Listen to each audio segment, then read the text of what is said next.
Hello students, welcome to my YouTube channel. आज हम circle से एक सवाल सॉल्व करेंगे जो बोर्ड एग्ज़ाम 10th में इम्पोर्टेंट सवाल है, आ सकता है 2006 में। क्वेश्चन है, एक वृत्ताकार घास के मैदान की त्रिज्या 35 मीटर दी हुई है।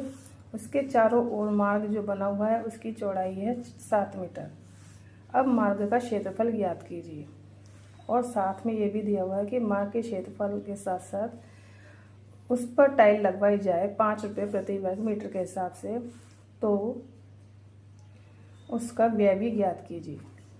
तो वृत्ताकार तो सर्किल बना लेंगे जिसकी चौड़ाई दी हुई है 35 मीटर। त्रिज्या कितनी दी हुई है? 35 मीटर। इससे सर्किल बना लिया। अब 7 मीटर चौड़ा मार्ग बनाया हुआ है तो एक दूसरा सर्किल बन जाएगा, क्योंकि 35 + 7 42 मीटर त्रिज्या का एक दूसरा सर्किल बन जाएगा। तो वृत्ताकार घास के मैदान की त्रिज्या दी हुई है 35 मीटर, जिसको हमने R1 से डिनोट किया है, और मार्ग की चौड़ाई दी हुई है 7 मीटर। तो बड़े वृत्ताकार की त्रिज्या हो गई 35 + 7 42 मीटर, यानी कि R2।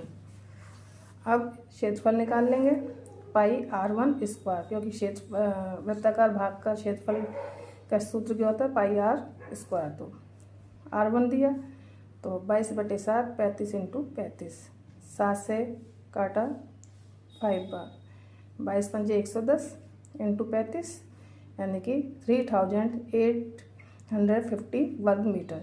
ये जिसकी त्रिज्या 35 मीटर दे रखी है उसका क्षेत्रफल है।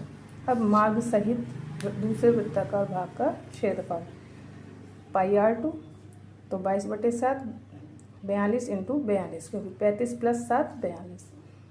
तो 7 से काटा 6 बार, और 22 × 132 × 42, तो इसका आ गया 5544 वर्ग मीटर।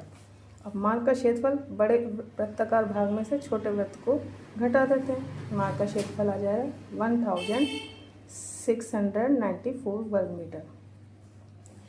5 रुपये प्रति वर्ग मीटर के हिसाब से टाइल लगवानी है, बस उसको 5 से मल्टीप्लाई कर देंगे तो आ जाएगा 8470 रुपीज़ आंसर।